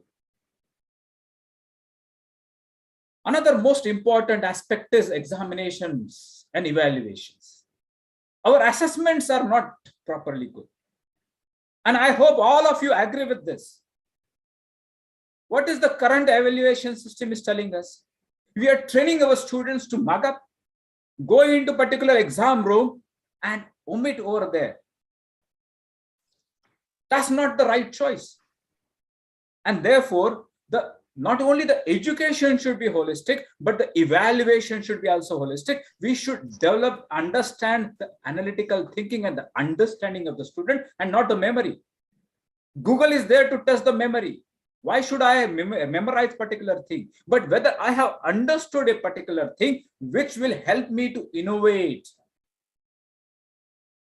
That is what we should emphasize on. And therefore, before your head, before your principal, before your vice chancellor tells you to make these changes and implement it in a classroom, why you and me as a teacher start modifying our exam question papers and assessment evaluation system right away before anybody tells us to do it? Are we ready to do it? Reforming examination beyond it from 9 to 12, and there are talks about that the new systems which government is proposing, where they want to make sure that this NEET and JEE factories, they should be substituted with real knowledge system. Exams should be easier. There should be less stress to students, and real knowledge evaluation should happen rather than you are making robots where people are asked to just find out, okay, out of 4 options, which option is correct. Real life is not going to offer those 4 options. Life is much more complicated than that. And therefore, a proper training is what is important. So that fundamental revolution is required. A transformation is required in our culture of assessment, where continuous tracking should be used, AI-based software should be used. We should find out what are those students who are lacking in a particular subject, whether it is problem of a teacher and the delivery of that particular teacher, and therefore that particular students may create a phobia about a subject. And we can probably make interventions by finding out the pattern of that particular student or a particular group or particular locality. National Assessment Center is developing and bringing a lot of synergy where there'll be uniform exams and students don't have to give dozens of exams in their 12th. This particular policy is also telling you that apart from formal assessment, there will be self-assessment and peer assessment. This is revolutionary. I myself doing introspection and finding out where I stand among that particular bigger pool. And just not that, I am also comparing myself with others, so that peer assessment is also going to be part of that particular assessment policy. And the holistic progress card, apart from theory, what is student doing in terms of experiments, hands-ons, in terms of development of new project, new ideas, the role into quizzes, role play, group discussions, all that should be taken into consideration. Apart from cognitive skills, the social and economic, emotional parameters, psychological parameters, they should be also evaluated so that whether their foundation is strong to accept the competition which is there, brutal competition in outside world. Another important aspect, opportunity offered by this particular education system is multilingualism and power of language learning. The earlier speakers told about it, that at the moment, English happens to be a bridging language. But despite all our efforts in last 75 years, we are celebrating Amrit Mahotsav of this India's independence. Despite all our efforts, we are not able to educate each and everybody because certainly language barrier. And therefore, instead of making everybody to learn English and then providing higher education, technical education in that language, why can't we provide all opportunities in all languages, including English, Hindi, Tamil, Telugu, Malayalam, Nepali, Bangla, Gujarati, and all major languages of India. We know that our thinking is there into our mother tongue. When I'm talking to you right now, I'm comprehending in my language and then I'm translating it, and therefore my efficiency is going down. Why we want to reduce our efficiency? And therefore, if I provide opportunity to have education into multi-language, and that's where another challenge will come into picture, that are we as a teacher ready to accept this challenge and provide quality content, quality books for all these students in their local languages. Only blaming is not going to be sufficient, and we as a teacher has to walk the talk. Only complaining probably is not enough, and we have to devote extra. We have to walk those extra miles to make sure that good content, quality content is available into all these different languages.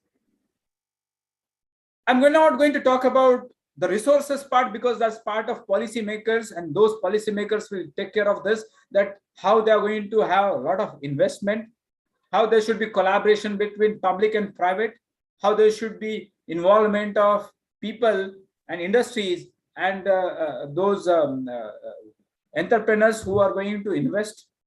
But we also have to emphasize and understand and accept that enough funding and enough physical resources in terms of building infrastructure, audiovisual, should be provided to make sure that what we intend to do is practically available on the ground.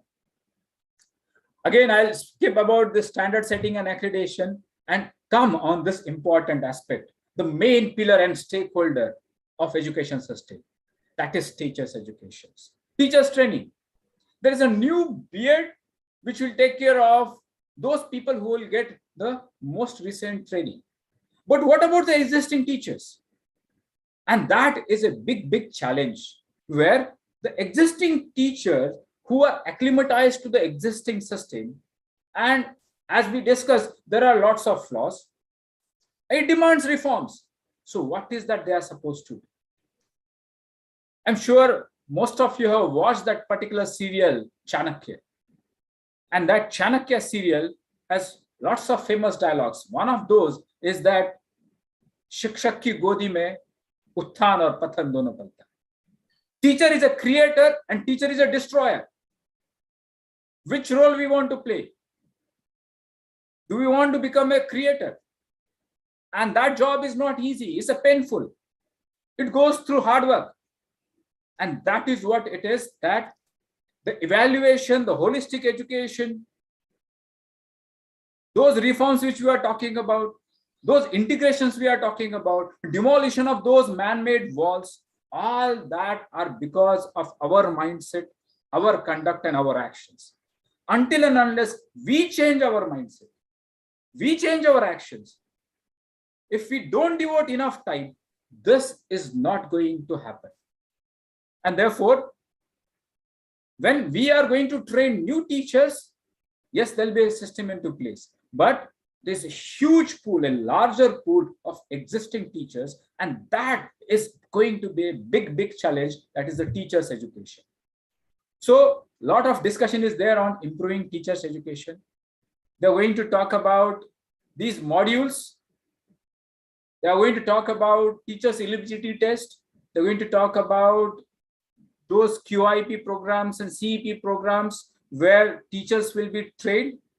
But until and unless we open our mind for accepting these changes, whatever number of certificate courses we do, that is not going to make any visible change on the ground. And therefore, this is going to be one very, very important aspect. And therefore, lot of emphasis is there into this particular 64-page document about teachers' recruitment, their deployment, strengthening the eligibility test, making sure that there will be a lot of these certificate courses. There should be a transparent system of transparency recruitments. And I hope if all of us who are passionate teachers, if we work hard, we will see visible changes happening on the ground. So empowering teachers and making sure that this particular profession is a respectful profession. This particular profession is a profession where the teachers can live dignified life. They'll have career growth. They'll adapt to technology. And we'll develop academic leadership in the coming days. It's just not that teachers should show leadership. Schools should also show leadership.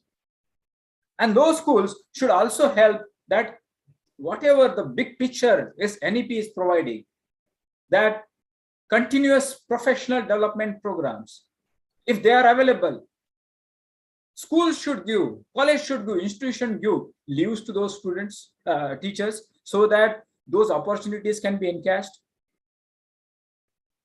And then the local clusters, local universities, they should be probably going to play important role into this teachers training program. So NEP's focus is on socioeconomic disadvantaged groups also, that we are not talking about formal schools, colleges, but we have to also see that gender identities are addressed, socio-cultural identities are addressed, geographical identities are addressed. We have to reach to rural India, we have to reach to tribal India, those aspirational districts where they are not getting quality teachers, quality educations. How we are going to reach out to them? Those students which are with disabilities, what do we do with them? And therefore, apart from the formal education, there are these different aspects which also demand innovative solutions. So NEP is asking us to deliberate on those also.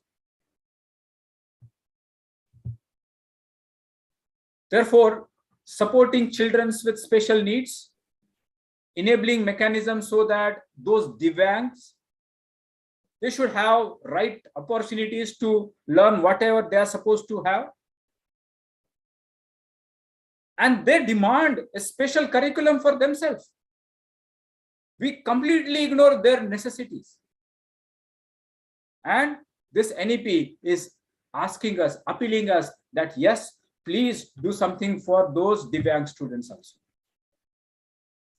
Integration of vocal educational, practical-based curriculum, skill-based curriculum. Understand that the current education is creating job seekers. But instead, the curriculum should be such that we have skill-based education, vocational educations, and that education should provide to create job providers. So that particular education which emphasizes on entrepreneurship, which emphasizes on innovation, which is not saying that, oh, give me a job, that should demand that, see, I have an opening, I have created a new firm, I have created a new startup, a new innovation, and I am going to recruit 50 and 100,000 people. This will start with mindset of teachers, mindset of educational institute. And believe me, if we develop that particular model, this issue of unemployment is not local problem of India, but this is a global problem. And this NEP will be demand not only in our country in different states, but this NEP will be asked and demanded into outside world also. People will come from different countries to understand our skill-based educational model, employment generation educational model, and they will try and implement in their country. These possibilities are there. Are we ready to harness it or not? That is the question. There's a Prakhar system, which is a setting up of National Center for Performance Assessment. We'll not go into details due to lack of time. There is support for gifted students, those bright students, rare students with unusual properties, we should probably harness them and send them to different competitions and Olympiads, engage them, give them internship, ask them to go into IITs, ISERs, NITs, where these students will get exposure, and students as well as teachers need to work extra for that. There's need for online and digital education, which is offering, and I don't have to convince you, because as I told that last 2 years, we have been beneficial of that, and that Swayam program, please go and visit it, how beautifully that is coming up. Adult education is another aspect, the crores of people who were not fortunate to get that particular education, how we have innovative ideas to make sure that they are also taught about the formal education system. And as Professor Thad told that these are the implementation fall for 9 to 12, they were supposed to implement it. Yes, definitely COVID-19 pandemic delayed it, but I'm sure that we are there to help it and make sure that we accelerate it. So finally, in last few minutes, I'm just going to summarize in 2 slides the opportunities related to NEP. What is that it is going to bring us? What are the possibilities available with us? This is one such area which is offering us that we generate people with national character, people with Rashtriya Charitra, a patriotic people who have pride in Indic knowledge system, who have proud with contributions of India into science and mathematics and metallurgy, in surgery, in medicine, in architecture, in buildings. And with that, we will have Saksham Bharat, we will have Samartha Bharat, we will have Atmanirbhar Bharat. And that is possible by having another opportunity available as that Indian languages and emphasis to that. When India became independent in 1947, 75 years ago, 20% population was literate, 80% was illiterate. And if you look at the real numbers, around 20 to 25 crore people were illiterate. That 20 to 25 crore people are still illiterate at this particular moment. Yes, our population has become 135 crore. 80% of Indians are literate, but still that 25 crore people are illiterate, and that is because of barrier of language. How a country with 20% people not contributing, not getting formal education can become a developed nation? How can become a Vishwaguru with these big chunk of people who are left? India is a young country. India is a country where there are 30-35% people who are young, who are there in the formal education system. They demand your interventions. They're seeking for wonderful knowledge. And therefore, this particular NEP is also offering us possibility that we create a curriculum, skill-based education, where you are creating job creators, not job seekers. And when these opportunities are also there with us, there are challenges. And the challenges which are talked by earlier 2 speakers, but I want to emphasize on these 3.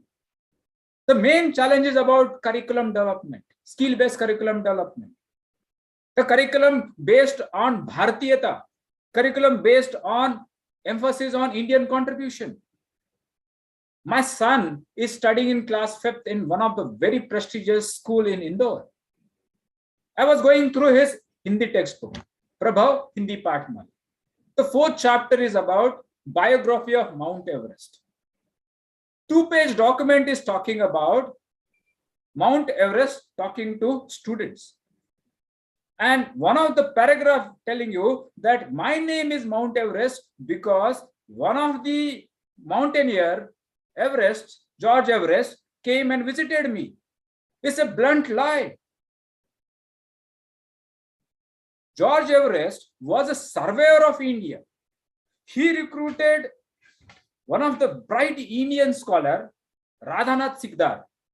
And it was Radhanath Sikdar who found out that yes, Mount Everest is the tallest mountain in the world. And when Radhanath Sikdar did this particular discovery, Mount Everest, George Everest was not there into the services of British government. He retired, he went back to UK. He never ever went to Himalaya. But our textbooks are now telling that because he was a mountaineer, he visited there, and therefore the name is Mount Everest. These are the issues with our curriculum. Those teachers, those curriculum development people, they didn't pay attention to this, and therefore these flaws are there. So instead of having Mount Everest, it should be Mount Radhanath, because to contribute, recognize his contribution.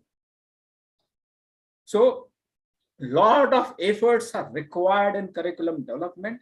Only talks are not sufficient. Some actions are required. And this curriculum should be ever-changing. There should be continuous review, because ever-changing world. 3 years ago, if we were banning cell phones in our classroom, but last 2 years, we conducted our classes on the cell phone. And now we realize that, yes, there are a lot of potential to that too. Second big challenge is teachers' training. And fundamental problem here is changing their mindset. We are used to the current status quo. We are not very easily going to accept new things. That is the Indian psyche, that is the human psyche, which is more prominent in Indians. And therefore, I feel that this teachers' training and changing their mindset is a big hurdle in implementation of anything. And third point is related to that our current assessment, current examinations are having lots of flaws. We need 360-degree assessments and evaluations. And that is possible only if we have active participation from teachers. Those people who are there in this particular room, they have a big role to play about making sure that all these challenges are converted into opportunities. And then we say that, no, we teachers are creators and not destroyers. Thank you very much. If there are quick questions, if organizers permit, we can have some discussion. I don't think I am knowledgeable enough to answer anything. All of you are much more senior to me. And therefore, we can have some productive discussion, some dialogue, so that we at our place, if we have done some experiments, how other communities, people can get benefited with your experiments, which are like implementing NEP in its true spirit. Thank you very much. Thanks a lot. Am I audible? Yes, sir. Thanks a lot to Prashant sir for your keynote address. Your guidance will help us to assimilate this policy. And now I request Dr. Gayatri Palor, Assistant Professor at Sri Vaishnu College of Commerce, for question and answer session of this second session. Ma'am, please. Over to you, ma'am. Gayatri, madam. Thanks, Talreja sir. I'm audible, sir. Yes. Thanks again. Thank you, Prashant sir. Your valuable ideas and awesome presentation regarding NEP 2020. आपके लिए lots of tons of thanks हमारे chat box में आए हैं जो हम आप तक पहुंचाना चाहते हैं. But some questions are in mind of our participants, so we want to ask to you. First question is multidisciplinary teaching के regarding है. हमारे participants पूछना चाहते हैं कि विद्यार्थी अपने मनपसंद विषय चाहे आर्ट्स, साइंस या कॉमर्स हो या अन्य फैकल्टीज हो, वे एक साथ पढ़ सकते हैं. लेकिन ऐसा करने से क्या विद्यार्थी किसी भी विषय में अपना पूर्ण ज्ञान रख पाएंगे? और क्या विषय विशेषज्ञता नहीं होने पर उनके रोजगार पर इसका असर पड़ेगा? आपसे जानना चाहते हैं. Very good question. And this is again coming with our existing mindset. When we really go into actual field, we probably see that it is integration of multiple different dimensions which come together, which will enable us to solve a problem. when there is a real life problem, that real life problem will require skills from multiple different expertise. And therefore, this particular policy is not making a khichdi out of it, but it is also making sure that you create a depth about a particular knowledge, but you also get minor degrees into allied areas. So let's say, for example, you are going to get a degree into engineering, but at the same time, you also learn about economics. You also learn about finance or management. You will become a better engineer. You will develop new ideas, new products, where you are able to also come with a startup. Right now, the existing system is that you are creating an engineer. He is asking a job that now I have become a mechanical engineer, give me a job. Why? Because he is not aware about how to start a company. He is not aware about what is intellectual property. He is not aware about how to file a patent. He is not aware about how to manage human resources. So this is precisely I want that until and unless we change our mindset that, okay, I want to get a piece of paper so that somebody will give me a job. If we don't change this particular mindset, we will have problem. Okay, sir. We could understand your thought and NEP 2020. Now again, one more question I'm putting in front of you. आपने कहा था कि foundation is not sound, building can not be well. Foundation is not sound, building can be well. 80% brain जो है develop हो जाता है up to the age of 8. Age of 6. हाँ, एज ऑफ 6, यस. तो आपने ये भी कहा कि जो हायर एजुकेशन की जो किताबें होनी चाहिए वो भी एक स्थानीय लैंग्वेज में हो और उसकी पढ़ाई भी स्थानीय लैंग्वेज में ही हो. लेकिन वर्तमान में हम देख रहे हैं कि हमारे देश के असंख्य विद्यार्थी जो हैं वो विश्व स्तर पर ऊंचे ऊंचे ओहदों पर काम कर रहे हैं और जिनकी कार्यभाषा अंग्रेजी है. तो क्या प्राइमरी लेवल पर इन भाषा को पढ़कर आगे आने वाले समय में जब ब्रेन अप टू 6 एज पर डेवलप हो चुका है, क्या वो इंग्लिश को कोप अप कर पाएंगे और विश्व स्तर पर कार्य करने के लिए भाषा कहीं बैरियर तो नहीं बन जाएगी हमारे लिए? I think this particular aspect is misinterpreted by many people. NEP never talks about that this is going to ban English. We will learn English as one language.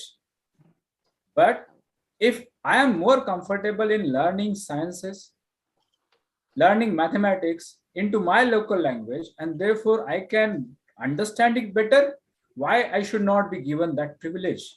Why I should not be given that opportunity? And that is what I was trying to emphasize here. Because I stayed in US for 4.5 years, I could see people from different continents. I had friends from Germany, I had friends from Japan and China. Those people, they were there in US despite not having formal education like what we have. Indians are much better speaker in English, but that doesn't mean that progress of China, Japan, or Germany, or Israel is not happening. These people are also very passionate about their languages. Their curriculum is there in their local languages, and Israel is one such country which revived a dead language. So you have opportunity to become a slave, and you have opportunity to create your own. Okay. And that's what I'm telling, that we are not against any particular language. English will be there. People will learn English. But at the same time, if I want to learn a particular science or a subject into a particular language, I should be given that opportunity. Okay, sir. मैं समझती हूँ कि हमारे participants को आपका answer मिल गया होगा. एक और पार्टिसिपेंट्स आपसे कुछ पूछना चाहते हैं. That what about the professors with industrial experience and education? Experience are not engaged due to age criteria. How will you deal with this problem? I skipped some of those slides. These slides, they emphasize that NEP is enabling transition from industry to academia and vice versa going to become easy. Now, who are those people who are going to make those advertisement and eligibility criteria? We are the one who are doing it. So are we respecting that particular experience? Those people who may not have a PhD degree, but they are equivalent or even better experience in industry. We should encourage them to come and teach our students what is actually happening on the ground. What is that industry is asking us to cater? And that dialogue has a lot of possibilities there also. So obviously, again, this is one such aspect related to mindset. If we change our mindset, yes, we'll sir. definitely welcome people from industry offering courses to our students in Vaishnav Vidyapit and in IIT Indore also. Okay. Thank you, Gayatri madam. Am I audible? Yes, sir. Now, on the concluding remark, I want to tell those two lines that Dhar sir also said कि भारत पहले विश्व गुरु था, हमारी जो सभ्यता संस्कृति है उसके और शिक्षा का उदय सबसे पहले भारत भूमि पर ही हुआ है। वैदिक काल के गुरुकुल इसके उदाहरण भी हैं। तो ये दो लाइन जो दो पंक्तियां हैं, मैं हमारे जो एजुकेशन सिस्टम जो वैदिक काल में था उनको डेडिकेट करना चाहूंगा। आए नहीं थे स्वप्न में जो भी किसी के ध्यान में, वे प्रश्न पहले हल हुए थे मेरे हिंदुस्तान में। ये मैथिली शरण गुप्त की ये दो पंक्तियां हैं। और now I want to tell this quote for the need of why NEP is needed in this time. Educating the mind without educating the heart is no education at all. So we are now educating people by heart also. So now for without delay, I am now requesting our Honorable Devendra Kumar Ji Nagar sir, Secretary, Governing Body, Shri Vaishnav College of Commerce, to give vote of thanks. Nagar sir, please.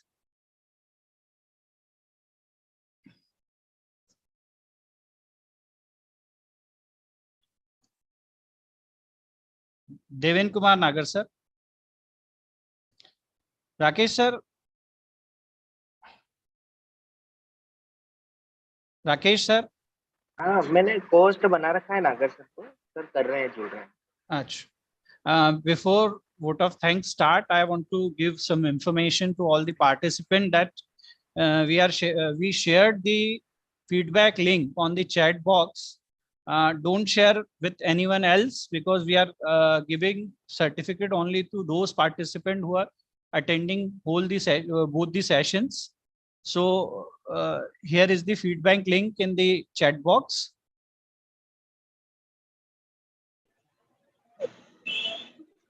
नागर sir please. हाँ sir. Sir please. Connection बीच में हो गया था, disconnect. जी जी sir अभी प्रशांत sir को सुना, धर साहब को तो हम सुनते ही हैं, और पांडे साहब जो कि विश्वविद्यालय के कुलपति हैं, प्रशांत सर जो IIT के बहुत अच्छे माने हुए प्रोफेसर हैं, श्री धर साहब जो हमारे अपने वैष्णव विद्यापीठ के कुलपति हैं, इनने जो नॉलेज दिया और जो आज की नई शिक्षा पद्धति के बारे में जो कि सिर्फ 64 पेज की है, पर उन 64 पेजों के अंदर में पूरा हिंदुस्तान का चेंजेस पूरे देश संसार में जो होने वाला है उसके बारे में समझाया।